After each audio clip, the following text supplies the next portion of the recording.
Si j'étais la fibromyalgie, voici ce que je te dirais.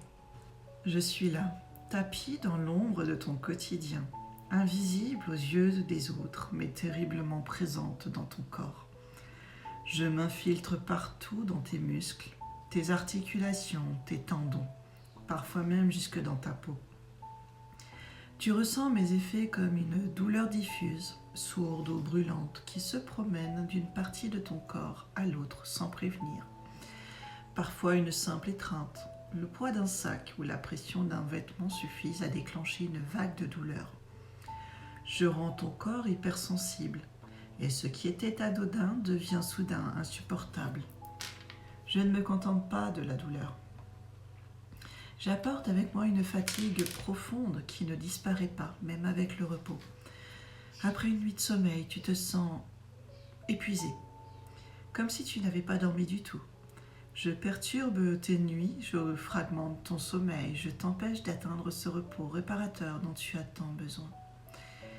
Je trouble aussi ton esprit. Il t'arrive d'avoir l'impression de vivre dans un brouillard, d'oublier des mots, de perdre le fil de tes pensées. On appelle cela le fibrobrouillard. Je peux aussi t'apporter de l'irritabilité, de l'anxiété, parfois même de la tristesse ou de la colère. Les émotions deviennent plus lourdes à porter et les tâches du quotidien te semblent parfois insurmontables. Je ne m'arrête pas là.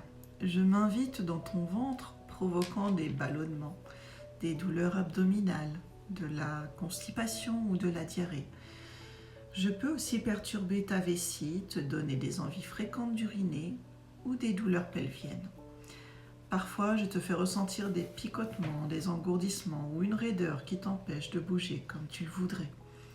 Et puis, il y a ces bruits que tu es seul à entendre, des sifflements, des bourdonnements, parfois des cliquetis dans une oreille ou dans les deux.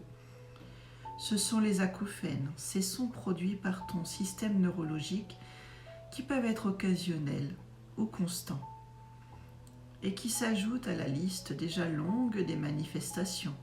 Ils rendent le silence pesant, perturbent ta concentration ou ton sommeil et accentuent ton sentiment d'isolement.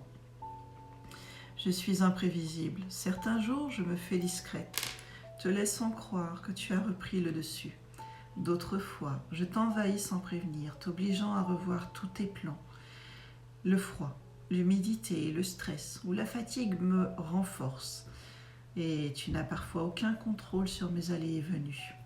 Tu te demandes peut-être pourquoi c'est toi que j'ai choisi ou pourquoi je me manifeste dans ta vie. Ce n'est pas un hasard total. Certains facteurs augmentent le risque de croiser ma route. Je touche beaucoup plus souvent les femmes, surtout entre 40 et 50 ans.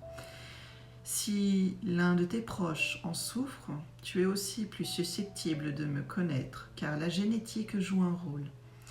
Je me manifeste, parfois après un choc physique ou émotionnel, un accident, une opération ou un grand stress. Les maladies auto-immunes comme le lupus ou la polyarthrite rhumatoïde, les troubles du sommeil, la dépression ou l'anxiété ouvrent aussi la voie à mon apparition. Un mode de vie très sédentaire, le surpoids, le tabac ou une exposition prolongée au stress ou à des toxines peuvent également me favoriser. Parfois, ce sont les infections sévères ou des traumatismes qui me réveillent. Je sais que tu aimerais te débarrasser de moi, mais je suis tenace. Pourtant, il existe des moyens de mieux me supporter. L'activité physique douce, la gestion du stress, un sommeil de qualité, l'écoute de ton corps. Je ne disparais pas, mais tu peux apprendre à m'apprivoiser, à reprendre un peu de contrôle sur ta vie, malgré ma présence. Je suis la fibromyalgie. Je ne suis pas visible, mais je suis bien réelle. Je te mets à l'épreuve chaque jour, mais je ne te définis pas. Tu es bien plus que la maladie que je représente.